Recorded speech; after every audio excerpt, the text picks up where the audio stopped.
Hello guys, आज से हम लोग यूजी से नेट का सिलेबस स्टार्ट करेंगे। इसमें मैं आपको आज कराऊंगा foreign exchange management act. Alright, now lecture start करने से पहले मैं आपको बता दूं कि जो हम फॉरेन एक्सचेंज मैनेजमेंट एक्ट पढ़ेंगे, इसको मैं एग्ज़ाम ओरिएंटेड पढ़ाऊंगा। और पढ़ाते पढ़ाते आपको ऐसी फीलिंग आएगी कि हमें समझ नहीं आ रहा। और ये चैप्टर जो है ये थोड़ा टिपिकल चैप्टर है, तो इसको आप ध्यान से सुनना और ध्यान से समझना। ये थोड़ा पढ़ाना भी मुश्किल होता है और समझना भी मुश्किल होता है। तो मेरी कोशिश, देखो बाकी टीचर्स क्या करते हैं, वो ऊपर ऊपर से पढ़ा देते हैं, लेकिन मुद्दा क्या है, मुद्दा ये है कि समझ आना चाहिए आप लोगों को और एग्ज़ाम ओरिएंटेड समझ आना चाहिए। तो मेरी आपसे रिक्वेस्ट रहेगी कि वीडियो लास्ट तक देखना, और अगर आपको फिर भी समझना है तो तब कहना, मैं आपको फिर से समझा दूंगा। बट ऐसे नहीं है कि आप स्टार्टिंग में ही 2-3 मिनट देख करके ये प्रिज्यूम कर ले कि यार वीडियो तो समझ नहीं आने वाली, छोड़ो इसको। ठीक है, चलें जी स्टार्ट करते हैं। फॉरेन एक्सचेंज मैनेजमेंट एक्ट, ठीक है। नाउ एक एग्जांपल से स्टार्ट करते हैं। मान लो वाटर है।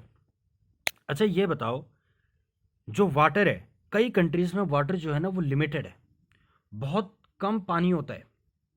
और जब पानी बहुत कम है तो भैया उसको सोच समझ करके यूज़ करोगे या बिना सोचे समझे यूज़ करोगे? सोच समझ करके यूज़ करेंगे। तो इन द सेम वे अगर मैं इंडिया की बात करूं, तो इंडिया के अंदर जो हम फॉरेन एक्सचेंज रिजर्व की बात करते हैं, तो इंडिया के अंदर फॉरेन एक्सचेंज का जो रिजर्व है वो बहुत कम है। और जब रिजर्व बहुत कम है तो भैया हम उसको सोच समझ करके यूज करें या बिना सोचे समझे यूज करें? सोच समझ करके यूज करें। एग्जाम्पल, मान लो मुकेश अंबानी जी को अपनी बेटी की शादी करवानी है आउटसाइड इंडिया, अमेरिका में। तो वो क्या बोलेंगे? वो आरबीआई को बोलेंगे कि भैया मुझे इतने डॉलर्स की रिक्वायरमेंट है, मुझे अपनी बेटी की शादी करवानी है। अच्छा, एक एग्जाम्पल आपने ये देख लिया। दूसरी तरफ पाकिस्तान हमारे ऊपर अटैक कर रहा है। पाकिस्तान जब हमारे ऊपर अटैक कर रहा है तो हमें डिफेंस इक्विपमेंट्स खरीदने पड़ेंगे। अब मान लो फ्रांस से हमें डिफेंस इक्विपमेंट खरीदने हैं, तो फ्रांस वाला क्या बोलेगा? फ्रांस वाला बोलेगा मुझे आप फॉरेन एक्सचेंज में पेमेंट करो, मेरे यहाँ इंडियन रुपीस थोड़ी चलता है, मुझे आप फ्रांस की करेंसी दो अपने रिजर्व में से, अपने गुल्लक में से। अब मुझे ये बताओ, अंबानी जी की बेटी की शादी आउटसाइड इंडिया करवाना ज़्यादा इंपॉर्टेंट है या फ्रांस से डिफेंस इक्विपमेंट खरीदना ज़्यादा इंपॉर्टेंट है? भैया फ्रांस से डिफेंस इक्विपमेंट खरीदना ज़्यादा इंपॉर्टेंट है। तो हम इंपॉर्टेंट चीज़ों के लिए यूज़ करेंगे ना अपने फॉरेन एक्सचेंज के रिजर्व को, ये लेस इंपॉर्टेंट चीज़ों के लिए यूज़ करेंगे। अब आपको समझ आ रहा होगा, यानी कि हमें अपने फॉरेक्स को मैनेज करना पड़ेगा। तो इसी चीज़ को रेगुलेट करने के लिए कानून बना था 1974 में, जिसको हम कहते हैं फॉरेन एक्सचेंज रेगुलेशन एक्ट। लेकिन इस कानून में एक कमी थी। ये कानून में क्या कमी थी? ये बहुत ज्यादा कंट्रोलिंग एक्ट था। कंट्रोलिंग एक्ट था। मान लो किसी को आउटसाइड इंडिया इन्वेस्टमेंट करनी है, तो उससे हजार तरह के सवाल आप लोग पूछ लोगे। अच्छा, क्यों करनी है आपने इन्वेस्टमेंट, कहाँ करनी है आपने इन्वेस्टमेंट, कितने की रिक्वायरमेंट आपको इन्वेस्टमेंट में, ये दो वो दो, ये लाइसेंस लो वो लाइसेंस लो। तो लोग क्या करते थे? इन्वेस्टमेंट ही नहीं करते थे। 1991 में क्या हुआ? एलपीजी की पॉलिसी आई, आप लोगों को पता है। मनमोहन जी एलपीजी की पॉलिसी लेकर के आए, और ग्लोबलाइजेशन जब बढ़ने लगा तो बाहर की कंपनीज इंडिया में इन्वेस्ट करने लगी, तो इंडिया की कंपनीज को भी तो बाहर जाना पड़ेगा कंपटीशन बराबर करने के लिए। अब जब बाहर जाना होता था तो ये फॉरेन एक्सचेंज रेगुलेशन एक्ट 10 तरह के सवाल पूछता था। फिर जो बिजनेसमैन होता था छोड़ता, वो बोलता था छोड़ो यार, मुझे करने नहीं है बिजनेस आउटसाइड इंडिया, इंडिया में ठीक है। तो इस चीज को इस कमी को पूरा करने के लिए 1999 में फॉरेन एक्सचेंज मैनेजमेंट एक्ट लाया गया। ठीक हो गई बात। इस एक्ट का क्या काम था कि फॉरेन एक्सचेंज रेगुलेशन जो अननेसेसरी कंट्रोल लगाता था, उस कंट्रोल को एलिमिनेट करना और मैनेज करना। ठीक है, हम आपसे कम सवाल पूछेंगे। अच्छा, आपको इतने डॉलर से ले जाने, कोई बात नहीं, आप ले जाओ, इतने इन्वेस्टमेंट कर लो, इससे ज्यादा नहीं ले जा सकते। ये होता है मैनेज करना, ये होता है मैनेज करना। अच्छा, ज्यादा इंपॉर्टेंट चीज के लिए आप आउटसाइड इंडिया डॉलर चाहिए आपको, ठीक है ठीक है, आप ले जा सकते हो, कोई दिक्कत नहीं है। अच्छा, मेडिकल ट्रीटमेंट के लिए पैसे ले जाने हैं आपको आउटसाइड इंडिया, ठीक है, आप ले जा सकते हो। अच्छा, बैटिंग गैम्बलिंग जुआ खेलने के लिए पैसा ले जाना चाहते हो आउटसाइड इंडिया, नहीं नहीं नहीं, नहीं ले जाने देंगे, बिल्कुल नहीं ले जाने देंगे। तो समझ रहे हो मेरी बात को? इसको हम कहते हैं मैनेज करना, ठीक है। अब एक और एग्जांपल देखो, मान लो मिस्टर प्रकाश अमेरिका जाना चाहते हैं। मिस्टर प्रकाश अमेरिका जाना चाहते हैं तो ये मनी चेंजर के पास जाएंगे और मनी चेंजर को रुपए देंगे और बदले में यूएस डॉलर से ले लेंगे। मनी चेंजर इनसे कुछ सवाल जवाब पूछेगा कि आप कहाँ जाना चाहते हैं, ये बोलेगा मैं अमेरिका जाना चाहता हूँ। आप क्यों जाना चाहते हैं, ये बोलेगा मेरी बहन की शादी है मैं इसलिए जाना चाहता हूँ। अच्छा, आप जो ये मुझे रुपीस दे रहे हैं ये आपने कहाँ से कमाए हैं, या आपने कहाँ से कमाए, तो ये प्रकाश जवाब देगा कि साहब मैं एक बिजनेसमैन हूँ, बिजनेस करता हूँ, वहां से मैंने कमाए हैं। या ये बोलेगा कि ये मैंने लॉटरी खेल करके कमा रखे हैं। ये जैसे बोलेगा लॉटरी खेल करके कमा रखे हैं तो मनी चेंजर बोलेगा कि नहीं, लॉटरी वाले पैसे के बदले आपको हम डॉलर्स नहीं दे सकते। तो मनी चेंजर सवाल जवाब करेगा और वो सवाल जवाब एक्ट के अकॉर्डिंग करेगा। वो सवाल जवाब एक्ट के अकॉर्डिंग करेगा। एक्ट उससे कहेगा कि भैया क्या क्या सवाल आपको पूछने, ठीक है। नाउ प्रकाश जो है, प्रकाश एक पीआरआई है। पीआरआई का मतलब होता है पर्सन रेजिडेंट इन इंडिया। अभी तो पहला पॉइंट हमें ये समझ आना चाहिए अब कि पर्सन रेजिडेंट इन इंडिया कौन होता है। प्रकाश जाता है मनी चेंजर के पास। क्या केवल मनी चेंजर के पास जा सकता है वो, और किसी के पास नहीं जा सकता? नहीं, वो जा सकता है औरों के पास भी। उनको हम कहते हैं ऑथोराइज्ड पर्सन। तो मनी चेंजर कौन है? एक ऑथोराइज्ड पर्सन है। क्या सिर्फ मनी चेंजर ही ऑथोराइज्ड पर्सन होता है या ऑथोराइज्ड पर्सन कोई और भी हो सकता है? देखो ये लिखा हुआ है, ऑथोराइज्ड पर्सन में ऑथोराइज्ड डीलर्स आते हैं। ऑथोराइज्ड पर्सन में ऑथोराइज्ड डीलर्स के अलावा मनी चेंजर आते हैं, ऑफ शोर बैंकिंग यूनिट्स आते हैं, और any other person authorised by the RBI आते हैं, ठीक है। ऑथोराइज्ड डीलर और मनी चेंजर में क्या डिफरेंस होता है? ऑथोराइज्ड डीलर फॉरेन एक्सचेंज और फॉरेन सिक्योरिटी दोनों में डील करते हैं, जबकि मनी चेंजर फॉरेन एक्सचेंज में डील करता है लेकिन फॉरेन सिक्योरिटी में डील नहीं करता। ऑफशोर बैंकिंग यूनिट्स का क्या मतलब होता है? मान लो एसबीआई बैंक है, एसबीआई बैंक की अमेरिका में एक ब्रांच है, उस ब्रांच को हम बोल देंगे ऑफशोर बैंकिंग यूनिट, तो वो भी ऑथोराइज्ड पर्सन है। और any other person authorised by RBI in this regard, ठीक है। इसको मैं थोड़ा और अच्छे से समझाता हूं। मान लो कि आप कहते हो कि भैया सीए, सीएस और सीए में कौन है, तो मैं बोलूंगा सीए, सीएस, सीए में प्रोफेशनल्स हैं। वैसे ही authorised dealer, money changer, offshore banking unit और ये कौन है, तो मैं बोलूंगा ये ऑथोराइज्ड पर्सन है। ऑथोराइज्ड पर्सन का मतलब इनको आरबीआई ने ऑथोराइज किया होता है। यानी कि अगर आपको मनी चेंजर बनना है तो आपको आरबीआई से लाइसेंस लेना पड़ेगा। अगर आपको ऑथोराइज्ड डीलर बनना है आपको आरबीआई से लाइसेंस लेना पड़ेगा। कहने का मतलब है ऑथोराइज्ड पर्सन वही व्यक्ति बन सकता है जो आरबीआई से लाइसेंस ले लेगा, ठीक है। सो एग्जाम में वो पूछ सकता है आपसे। एग्जाम में कैसे सवाल पूछेगा कि इनमें से ऑथोराइज्ड डीलर कौन कौन होता है, तो वो आपको 4 ऑप्शन दे देगा, जिनमें से एक में लिखा हुआ है कि ऑथोराइज्ड डीलर और 3 बाकी ऑप्शन हैं, तो आप ऑथोराइज्ड डीलर में टिक मारोगे।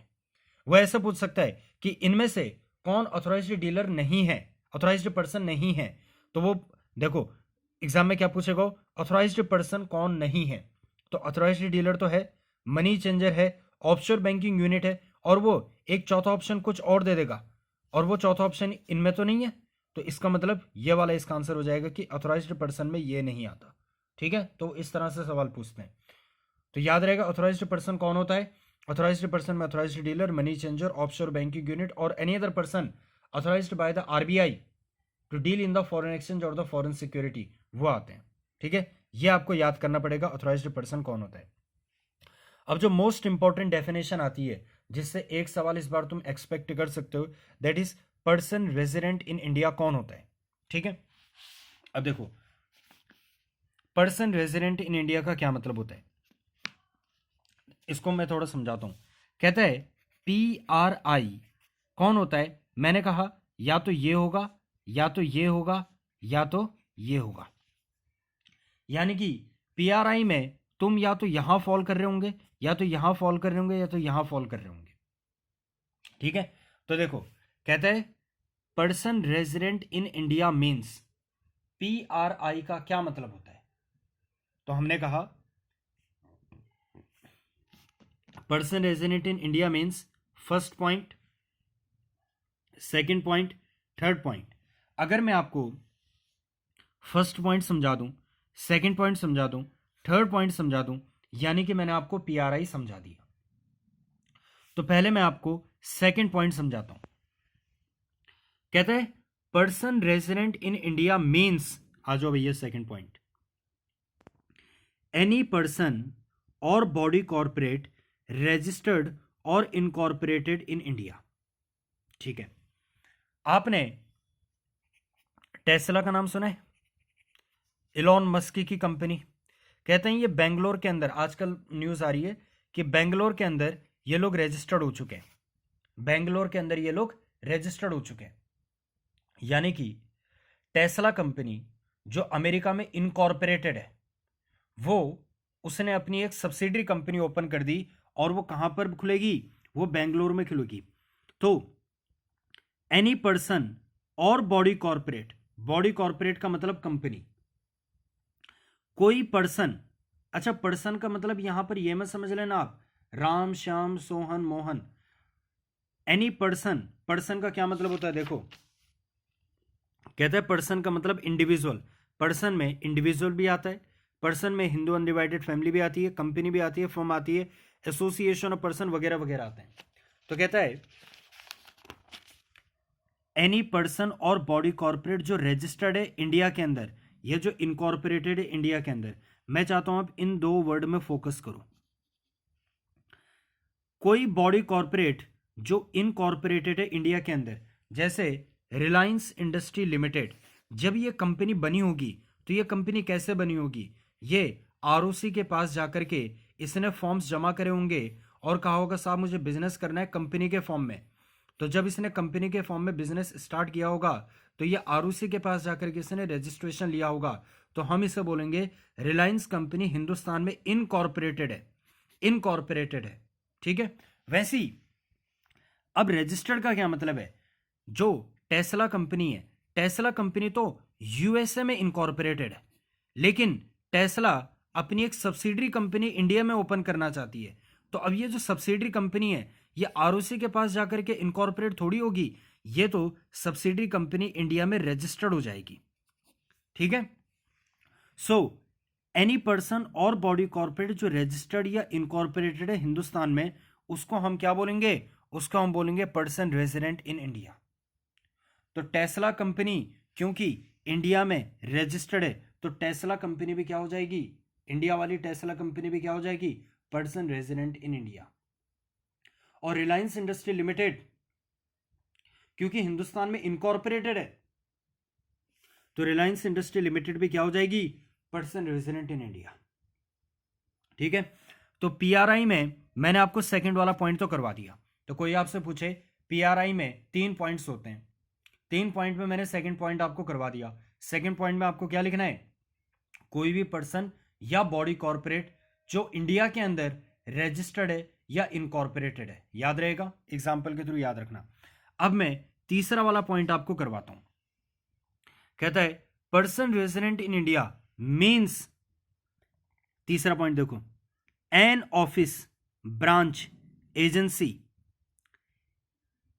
इन इंडिया owned और controlled by person resident outside India. एक जो PROI है, पर्सन रेजिडेंट आउटसाइड इंडिया, उसकी कोई इंडिया के अंदर ऑफिस है, कोई ब्रांच है, कोई एजेंसी है, तो ये जो ऑफिस ब्रांच और एजेंसी है ये भी क्या मान लिया जाएगा? ये भी मान लिया जाएगा पर्सन रेजिडेंट इन इंडिया। मान लो एप्पल कंपनी है, एप्पल कंपनी का कोई ऑफिस इंडिया में है, तो ये जो इंडिया वाला ऑफिस है इसको हम पर्सन रेजिडेंट इन इंडिया बोलेंगे। अब चाहे तुम ऑफिस के नाम से इंडिया में आ जाओ, या ब्रांच अपनी ओपन कर लो, या कोई एजेंसी अपनी ओपन कर लो, जो मर्जी नाम उसका रख लो, अगर वो इंडिया के अंदर है और उसको कंट्रोल कौन करता है? Person resident outside India. ठीक है, देखो एजेंसी ऑफिस और ब्रांच जो इंडिया के अंदर है लेकिन उसको कंट्रोल कौन करता है? PROI, person resident outside India. Person resident outside India कौन होता है? जो पर्सन रेजिडेंट इन इंडिया नहीं होता। यानी कि इनके अलावा, ये जो यहां पर मैं समझा रहा हूं, इनके अलावा जो भी होगा वो PROI होगा। तो PROI का मैंने आपको एग्जाम्पल दे दिया, जैसे एप्पल कंपनी PROI है, लेकिन एप्पल कंपनी की जो इंडिया के अंदर कोई एजेंसी होगी, कोई ऑफिस होगा, कोई ब्रांच होगा वो इंडिया के अंदर है ना, तो ये जो एजेंसी ऑफिसर ब्रांच इंडिया के अंदर है, ये आपका क्या मान लिया जाएगा, PRI मान लिया जाएगा। अब इसी का अपोजिट कर दो, कोई agency officer branch outside India है, ओन्ड और controlled by person resident in India. मान लो ये जो रिलायंस इंडस्ट्री लिमिटेड है, इस रिलायंस इंडस्ट्री लिमिटेड की कोई ब्रांच अमेरिका में, कोई ब्रांच चाइना में, तो चाइना में जो ये ब्रांच होगी, अमेरिका में जो ये ब्रांच होगी, इसको भी हम लोग क्या मान लेंगे, पर्सन रेजिडेंट इन इंडिया मान लेंगे। क्यों? क्योंकि ये किसके द्वारा कंट्रोल्ड है, ये रिलायंस इंडस्ट्री लिमिटेड के द्वारा कंट्रोल्ड है। और रिलायंस इंडस्ट्री लिमिटेड क्या है, पर्सन रेजिडेंट इन इंडिया है। Reliance industry limited person resident in India कैसे है, ये तो अभी मैंने बताया था कि which is incorporated in India. ठीक है, सो PRI में आपको यहां पर चौथा पॉइंट भी लिखो, क्योंकि ये रहा ना चौथा पॉइंट। ठीक है, तो PRI में मैंने आपको दूसरा तीसरा और चौथा पॉइंट करवा दिया। तो PRI में कौन कौन आता है, PRI में कोई भी पर्सन या बॉडी कॉर्पोरेट जो इंडिया के अंदर रजिस्टर्ड या इनकॉर्पोरेटेड है। दूसरा, कोई एजेंसी ऑफिस या ब्रांच जो इंडिया में है लेकिन जिसको PROI कंट्रोल करता है। कोई एजेंसी ऑफिस और ब्रांच जो आउटसाइड इंडिया है लेकिन जिसको PRI कंट्रोल करता है। याद हो गया? बिल्कुल जी। अब PRI में अगर मैं आपको पहला पॉइंट और समझा दूं तो इसका मतलब मैंने PRI आपको पूरा समझा दिया। ठीक है, अब समझो, पर्सन रेजिडेंट इन इंडिया, देखो पहला पॉइंट है ना, कहता है person residing in India for more than 182 days during the course of preceding financial year. ठीक है, कहता है ये हो गया तुम्हारा करंट फाइनेंशियल ईयर, ये हो गया तुम्हारा प्रीसीडिंग फाइनेंशियल ईयर। कहता है हम देख रहे हैं कि तुम PRI हो या नहीं हो। तो मान लो कोई राम है, राम तुम ये बताओ जो प्रीसीडिंग फाइनेंशियल ईयर था, यानी कि तुम इस दौरान इंडिया में कितने दिन थे। अगर तुम इंडिया में 182 दिन से अधिक थे, ध्यान रखना यहां पर बहुत कंफ्यूजन होता है, मोर देन 182 डेज।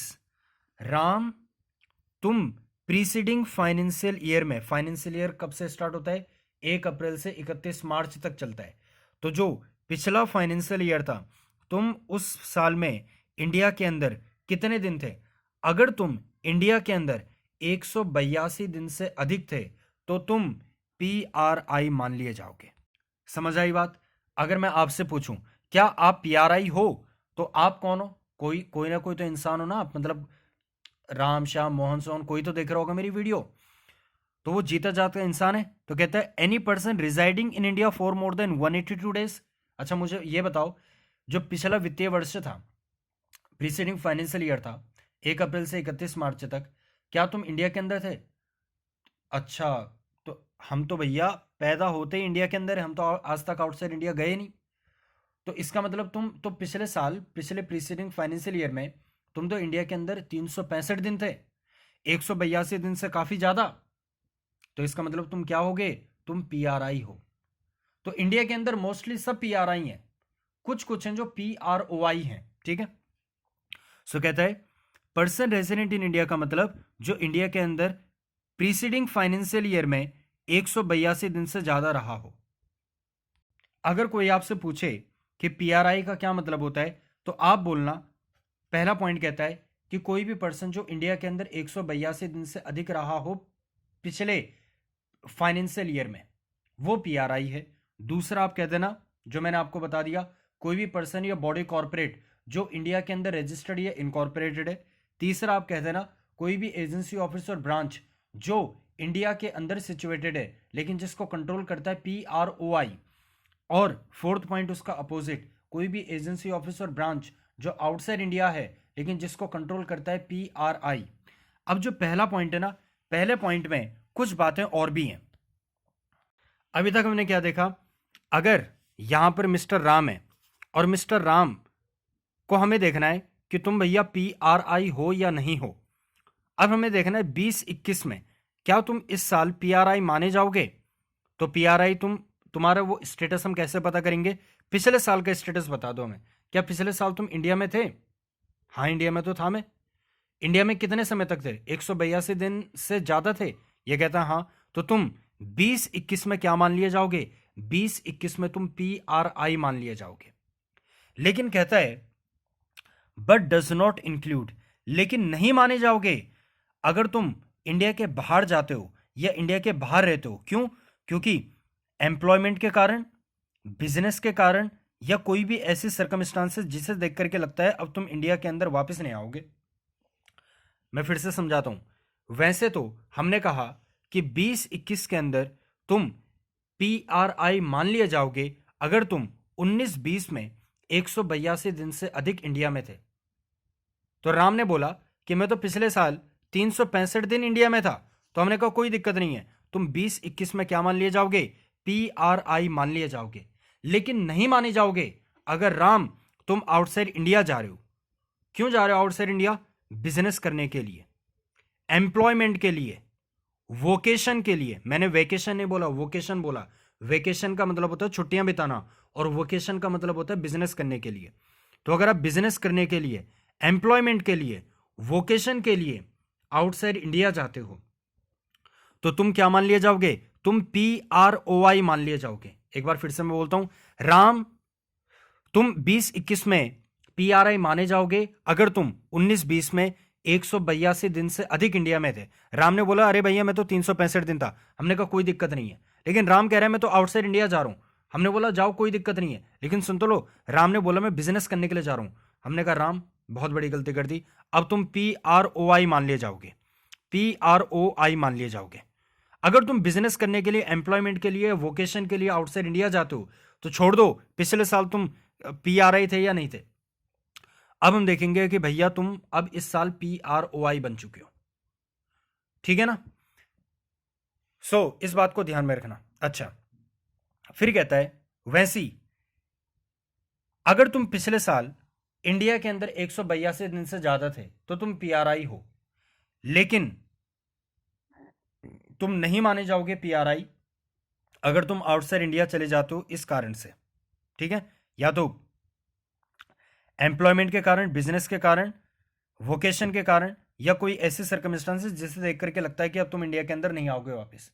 जैसे मान लो कोई लड़की है, उसकी शादी हो गई, किसी NRI बंदे से शादी हो गई, अब वो आउटसाइड इंडिया जा रही है। क्या वो बिजनेस के लिए जा रही है? नहीं। क्या वो वोकेशन के लिए जा रही है? नहीं। क्या वो एम्प्लॉयमेंट के लिए जा रही है? नहीं। तो वो यहां पर फॉल कर जाएगी। For any other purpose in such circumstances as would indicate his intention to stay outside India for an uncertain period.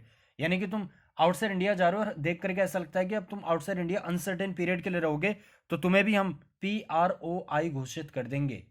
ठीक हो गई बात? नाउ अब देखो भाई, पर्सन रेजिडेंट इन इंडिया का मतलब होता है जो 182 दिन या उस 182 दिन से अधिक इंडिया के अंदर रहा हो प्रीसीडिंग फाइनेंशियल ईयर में, बट डज नॉट इंक्लूड। अब डज नॉट इंक्लूड में ए पॉइंट तो मैंने समझा दिया कि अगर तुम बिजनेस, वोकेशन, एम्प्लॉयमेंट के लिए आउटसाइड इंडिया जा रहे हो तो तुम पिछले साल 365 दिन भी क्यों ना इंडिया के अंदर थे, इस साल तुम क्या मान लिए जाओगे 2021 में? इस साल तुम PROI बन जाओगे। तुम्हारे दिमाग में ये आ रहा होगा PROI बन जाएगा तो क्या हो जाएगा? देखो होगा कुछ नहीं। PRI जो होगा ना वो क्या क्या काम कर पाएगा, और PROI जो होगा वो क्या क्या काम कर पाएगा, इसके एक लिस्ट गिवन है। तो उस लिस्ट में फर्क आ जाता है। अगर तुम PRI हो तो तुम ये काम कर पाओगे, अगर तुम PROI हो तो तुम ये काम नहीं कर पाओगे, तुम ये काम कर पाओगे। तो ये लिस्ट में फर्क आ जाता है। कई चीजें कॉमन होती हैं, कई चीजें अलग अलग हो जाती हैं। तो इसलिए इसमें डिफ्रेंशिएट करने में ये फर्क पड़ जाता है। तो दिमाग में आ रहा होगा कि PRI है, PROI है, तो क्या फर्क पड़ जाएगा? फर्क पड़ जाएगा आगे जाकर के। ठीक है? तो एक बात तो हमें समझ आ गई। अब देखो, जो 182 दिन से अधिक इंडिया के अंदर रहा हो बट डज नॉट इंक्लूड, अब बी पॉइंट देखो, any person who comes to India और स्टे इन इंडिया। जो इंडिया के अंदर आ रहा है, अब मान लो कोई टूरिस्ट है, वो टूरिस्ट इंडिया के अंदर आया, वो टूरिस्ट इंडिया के अंदर आया, अब वो टूरिस्ट इंडिया के अंदर आ रहा है, तो पहली बात तो ये बताओ क्या वो टूरिस्ट PRI माना जाएगा? देखो टूरिस्ट तो यहीं पर कंडीशन सेटिस्फाई नहीं कर रहा, अभी तो वो पहली बार आए ना इंडिया के अंदर, तो 182 दिन उससे कहां से हो गए? मान लो मिस्टर जॉन है, मिस्टर जॉन है, अब जॉन फर्स्ट टाइम इंडिया के अंदर आ रहा है, तो हमने बोला तुम्हारा PRI का स्टेटस हमें देखना है, पिछले साल इंडिया के अंदर कितने दिन थे, उसने बोला 0। तो भैया तुम तो पहली ही कंडीशन यहाँ पे यही वाली कंडीशन फुलफिल नहीं कर रहे। अब मान लो कोई टूरिस्ट है, वो इंडिया के अंदर आया, वो पिछले साल कितने दिन रहा, वो 190 दिन रह गया पिछले साल। अब इस साल वो कितने दिन रहेगा वो अभी छोड़ो, हमें तो इस साल उसका स्टेटस पता करना है। हमने बोला जॉन तुम पिछले साल कितने दिन थे इंडिया में, उसने बोला 190 दिन।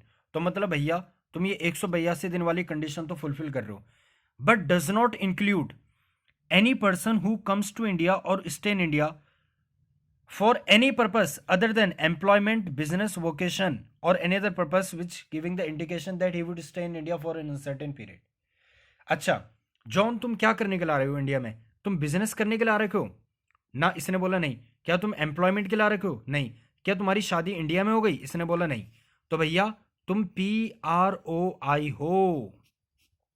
अगर तो तुम बिजनेस करने के लिए, एम्प्लॉयमेंट के लिए, या कुछ ऐसी कंडीशन जिसे देख करके अब ये लगता है कि तुम इंडिया के अंदर ही रहोगे, तो तुम्हें हम PRI बोल लेते।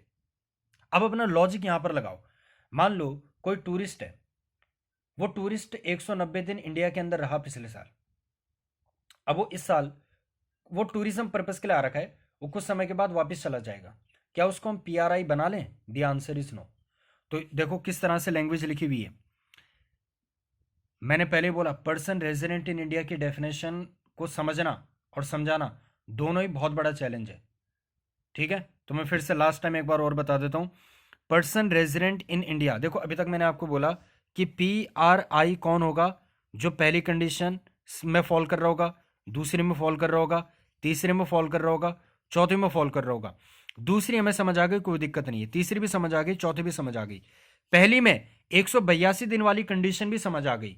और हमने ये भी देख लिया कि अगर जो 182 दिन इंडिया के अंदर, 182 दिन से ज्यादा इंडिया के अंदर रह चुका है, उसके बाद हमें यह चेक करना है कि वो इस साल करंट फाइनेंशियल ईयर में अगर आउटसाइड इंडिया जा रहा है बिजनेस, वोकेशन और एम्प्लॉयमेंट के लिए, तो हम उसे PROI बोल देंगे। इससे फर्क नहीं पड़ेगा कि तुम पिछले साल कितने दिन इंडिया में थे। वैसे ही अगर कोई बाहर का बंदा इंडिया में आ रहा है और बिजनेस, वोकेशन और एम्प्लॉयमेंट के अलावा आ रहा है, तो उसको हम PROI बोलेंगे। और अगर बिजनेस, वोकेशन और एम्प्लॉयमेंट के ला रहा है तो उसको हम PRI बोलेंगे। अब लैंग्वेज को समझो क्या लिख रखा है। But does not include a person who comes to India और stay in India in either case otherwise than. ये अदरवाइज देन से फर्क पड़ गया। अदरवाइज देन अगर एम्प्लॉयमेंट, बिजनेस और वोकेशन के अलावा तुम इंडिया के अंदर आते हो तो तुम हम PROI बोलेंगे। अब मैं इसको समअप कर देता हूं। पर्सन रेजिडेंट इन इंडिया पहली कंडीशन, दूसरी कंडीशन, तीसरी कंडीशन, चौथी कंडीशन। देखो भैया दूसरी कंडीशन क्या थी, अगर कोई पर्सन या बॉडी कॉर्पोरेट इंडिया के अंदर रजिस्टर्ड या इनकॉर्पोरेटेड है तो वो PRI है। ठीक है सर, समझ आता है। तीसरी कंडीशन, अगर कोई एजेंसी, ऑफिसर, ब्रांच इंडिया के अंदर है ऑन्ड और कंट्रोल्ड बाय PROI तो वो भी PRI है। अगर कोई agency, officer, branch outside India है owned controlled by person resident in India तो वो भी PRI है। अब पहली कंडीशन में मैंने कहा जो इंडिया के अंदर पिछले फाइनेंशियल ईयर में 182 दिन से अधिक रहा होगा वो PRI है। लेकिन इसमें दो कंडीशंस और हैं। कहता है वो PRI है, लेकिन ये जो दो में फॉल कर जा रहा है ना, इनको PRI मत बोलो। जो इंडिया के अंदर 182 दिन से अधिक है पिछले साल वो PRI है। लेकिन इस साल देख लो, अगर ये बंदा इन दोनों में से कहीं भी फॉल कर जा रहा है तो ये PRI नहीं है। फिर हमने बोला ठीक है, बताओ दो कंडीशन कौन सी है। पहली कहता है अगर वो बिजनेस के लिए, वोकेशन के लिए, एम्प्लॉयमेंट के लिए आउटसाइड इंडिया जाता है, या कोई भी ऐसी कंडीशन जिसे देख करके लगता है वो आउटसाइड इंडिया रहेगा, जैसे शादी, तो फिर तुम बेशक से पिछले साल 182 दिन से अधिक थे इंडिया में, लेकिन तुम अब PROI मान लिए जाओगे। वैसे ही अगर कोई बंदा इंडिया के अंदर आता है, यहां पर हमने क्या बोला, इंडिया के बाहर जाता है, अब हम क्या बोल रहे हैं, इंडिया के अंदर आता है। क्यों आता है? For any purpose otherwise than business, vocation और एम्प्लॉयमेंट। ये अदरवाइज देन से फर्क पड़ गया। अदरवाइज देन मतलब अगर इसके अलावा आते हो तो फिर तुम PRI नहीं हो, फिर तुम PROI हो। अगर तुम बिजनेस, वोकेशन और एम्प्लॉयमेंट के लाते हो फिर PRI हो। अब एक बार भैया देख लो, नहीं समझ आया तो मैं क्या कर सकता हूं, लेकिन देख लो अब तुम। ये है, ठीक है भैया, अपनी डेफिनेशन समझ आ गई बात। अगर नहीं आया तो ठीक है, मैं कोशिश करूँगा कि फिर से बना दूँ, लेकिन पहले इतना समझ लो, ठीक है? ऑलराइट। अब अगर समझ गए हो तो ये कुछ क्वेश्चंस हैं, इनको कर लेना, ठीक है? ये मैं वीडियो पॉज करके कर लेना इनके आंसर, ठीक है ना? इनसे आपके और ज़्यादा क्लियर हो जाएगा कंसेप्ट, ठीक है? ये वाला भी कर लेना आप। अगर कोई दिक्कत होती है तो पूछ लेना। ये वाला भी कर लेना आप, ठीक है ना? कोई भी दिक्कत होती है पूछ लेना, ठीक है? इसको मैं थोड़ा यूँ कर दूँ।